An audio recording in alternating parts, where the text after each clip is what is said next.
For those of you who don't know me, I'm Scott, and I have three children. And one of the most amazing and wondrous things for me is that first moment when you hold a child in your arms that's just been born. For those who have not done that, the blood and the goo and everything that the child is covered in makes no difference, because it's an absolutely wonderful experience as you hold that child and just been born into the world. And then as the child starts to grow a little bit, you start contemplating questions about what will become of them. What will they do? What kind of contribution will they make to this world that they've been born into? They start playing with Lego or those building blocks, and suddenly a doting grandparent or auntie says, oh, they're going to be an architect, and they're going to change the world. But you do start having those thoughts. Maybe those kind of thoughts came up in the mind of these parents, the mind of the parents of these children when they were born. Now have a look, give them a good sort of look over, and raise your hand if you think you can name those three people. If you can name those three people. Anyone? Going to give it a go? Matthew? Come on, you're good at names, but we're going to leave pictures out. Okay, you've got on the left Albert Einstein, in the middle Napoleon, and then on the right Vincent van Gogh. So that's the three. Was that a good pronunciation? I've been working on it from Dutch. Don't say go, don't say go, say Gogh. Yeah? Get it from the back of the throat. Okay. Now, Time magazine, very popular magazine in the United States. Every year it publishes this article, the 100 most influential people in the world. Every year they publish it, different people on the list. It's a talking point. The internet is full of discussions about who made it on, why, is it legitimate, all that kind of thing. It sparks lots of interesting discussion. But a few years ago, they published an article on the 100 most influential people, but not of 2014, not of 2013 or 2012, but of all time. The 100 most influential people of all time. I wonder who you think should make it onto the list. We watched a little video clip earlier, and they did it from a different way, looking at the social media, looking at websites, looking at the use and change of language, and they came up with various different people. Basically, these 100 people that they looked at are people who have shaped culture, people who have had a huge impact upon the world in which we live. So you can think of it like this. If you think of our culture as a plant, then these people are the soil that fed the plant. They've been some of the most astounding people in history, and they've shaped our culture, they've shaped the world in which they live. But I guess as they were held as babes in the arms of their parents, probably these people didn't realize the impact that these little babies were going to have on the world in which they live. Little did they know that many years later, Times magazine would be putting them in the top 100 most influential people in the world. But what is astounding about this list, as you work down the names of these 100 people, is what so many of them have to say about Jesus Christ. For example, coming in at number 88 is Johann Wolfgang von Goethe. There he is, happy-looking fella. He was born in 1749. He was a German statesman and writer. He wrote poetry in various styles, also prose and verse dramas, memoirs, biographies, academic critiques, works on biology and medicine, the philosophy of color, and also 4 novels. So he wrote a lot, and this guy does a lot of writing. We not only have all these works, but more than 10,000 of his letters and 3,000 of his drawings. So in short, He was an amazing writer, an amazing artist, and really, for his time, he practically read everything there was to read. But there was one thing that he read that stood out for him above all others. He wrote this: "The human mind, no matter how far it may advance in every other area, will never rise above the height and moral culture of Christianity as it shines and glows in the gospel of Jesus Christ." One of the greatest minds of the 19th century, who had read nearly everything, had written a whole lot himself, and yet could not compare anything he had read or written to the gospel of Jesus Christ. He gets onto the influential list, and yet he says, I cannot think of anybody more influential than Jesus Christ. But another on the list, coming in at number 73, is Vincent van Gogh.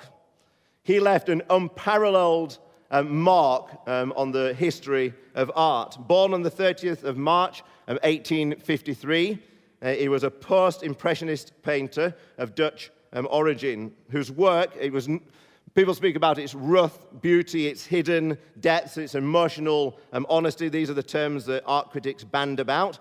He was known for using bold colors and having a far-reaching influence on art from that point on and into our day. In just over a decade, he had 2,100 pieces of artwork, consisting of 860 oil paintings, which John Emerson says, well, that's nothing. I've done 860 in the last decade, but people bought his. And more than 1,300 watercolors, drawings, sketches, and prints. His works included self-portraits, landscapes, still lifes, portraits. He was also keen on painting cypresses, wheat fields, and of course, sunflowers, as you well know. An art critic, Sue Hubbard, said this: "At the beginning of the 20th century, Van Gogh gave the Impressionists a new painterly language," don't you love how these people write, "that enabled them to go beyond surface appearance and to penetrate deeper into essential truth. He truly was the trailblazer of modern art." So that's how the art critics think of Van Gogh. So as far as art's concerned, he's up there as an influential person. He's left a lasting impression on people and on the history of art. But in his mind, who was the greatest artist, according to Van Gogh? Well, speaking of Jesus, he wrote, "He lived serenely as an artist greater than all other artists, scorning marble and clay and paint, working with living flesh." In other words, this peerless artist made neither statues nor paintings nor books. He maintained in no uncertain terms that he made living men immortals. So this man, who with brush and pencil could transform a blank canvas into something beautiful to behold, was himself mesmerized with what Jesus Christ did on the canvas of men's hearts. A really influential person in the world of art, and he said, cannot compare to Jesus, the great artist. Let's talk about one more figure from the list. He came in at number 2, Napoleon Bonaparte. He was born on the 15th of August, 1769. He was a French military and political leader who rose to prominence during the latter stages of the French Revolution and its associated wars.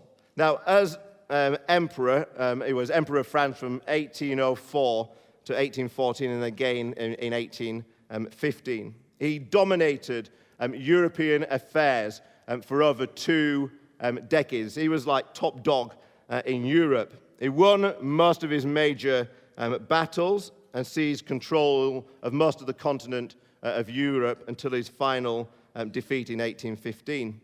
He was such a great commander that it's said that most military schools study his campaigns still, and he remains simultaneously one of the most celebrated and controversial political figures in European history.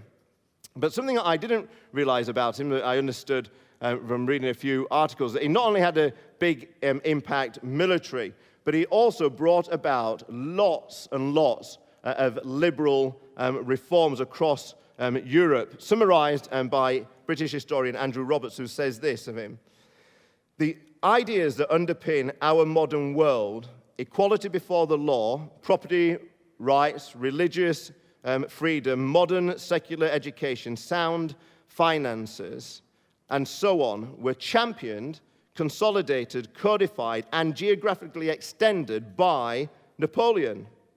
To them, he added a rational and efficient local administration, put an end to rural banditry, and exercised the encouragement of science and the arts, the abolition of feudalism, and the greatest codification of laws since the fall of the Roman Empire."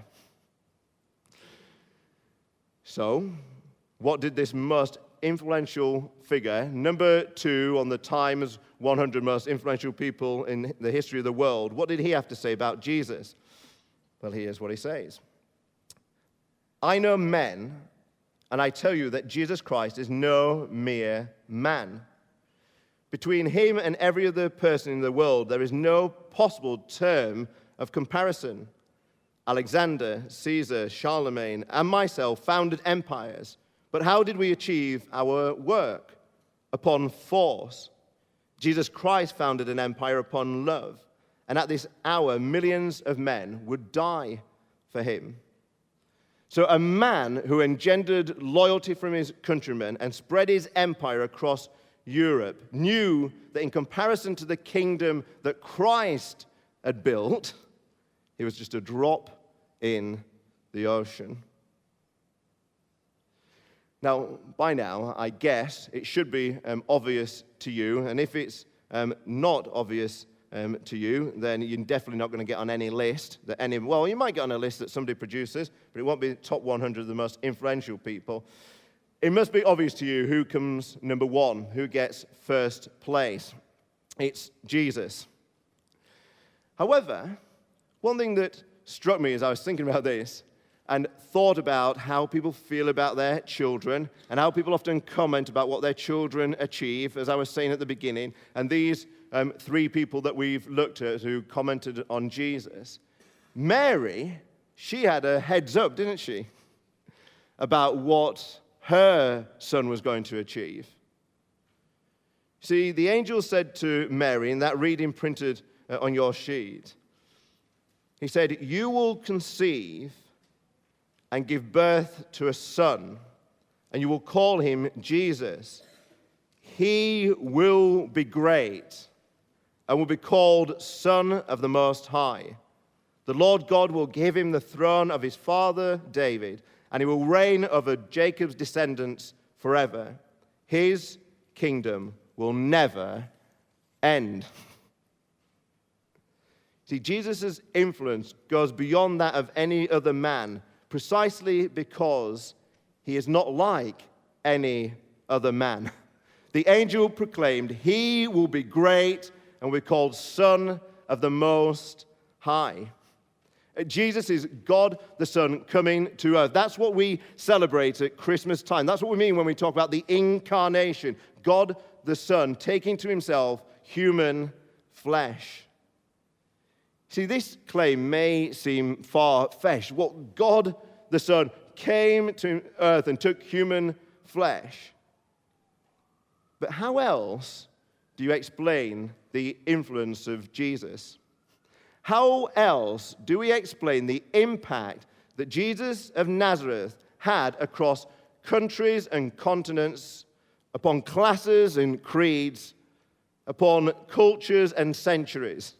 How else do we explain this impact? How else do we explain these 3 great men who get onto this list, saying in comparison to him, we did nothing? In 2005, Time magazine announced Bono as Person of the Year. It was the same time as Bill Gates. I think they shared it that year, along with Bill Gates' wife. So it was watered down quite a bit by the end, I guess. But that same year, 2005, when he received Person of the Year, there's also a book released called A Conversation with Bono. And in the book, there's a lady just asking a series of questions, and that's how the book works out. But one of the questions she says is this. She said, Christ has his rank among the world's great thinkers, but Son of God, isn't that far-fetched? Okay, so that's her objection. And Bono said a few things about Jesus in the book, and she says, okay, Christ has his rank among the world's great thinkers, don't deny that, but Son of God, come on, isn't that far-fetched? Well, here's how Bono replies, quote, no, it's not far-fetched to me. Look, the secular response to the Christ story always goes like this. It was a great prophet, obviously a very interesting guy. He had a lot to say along with other great prophets like Elijah, Muhammad, Buddha, and Confucius. But actually, Christ doesn't allow you that. He doesn't let you off that hook. Christ says, no, I'm not saying I'm a teacher. Don't call me teacher. I'm not saying I'm a prophet. I'm saying I'm the Messiah. I'm saying I'm God incarnate. And people say, no, please, just be a prophet. A prophet we can take. Yeah, you're a bit eccentric, but we've had John the Baptist eating locusts and wild honey. We can handle that, but don't please use the M word. So what you're left with is either Christ was who he said he was, the Messiah, or a complete nutcase. I mean, we're talking nutcase on the level of Charles Manson. I'm not joking here. The idea that the entire course of civilization for over half the globe could have its fate changed and turned upside down by a nutcase, for me, that's far-fetched, end quote. So the question I want to leave you with this Christmas time, whether you would consider yourself a Christian or not, is this. Does your view of who Jesus is hold up to what the angel announced and what he has achieved over 2,000 years since his appearance? Do you get that? Because here's the challenge, and you've got to deal with it. You've got to wrestle with it. Does your view of who Jesus is hold up to what the angel announced and to what he has achieved over 2,000 years since his appearing? Because the only view that holds up to those two things is the view that he will be great because he is the Son of the Most High.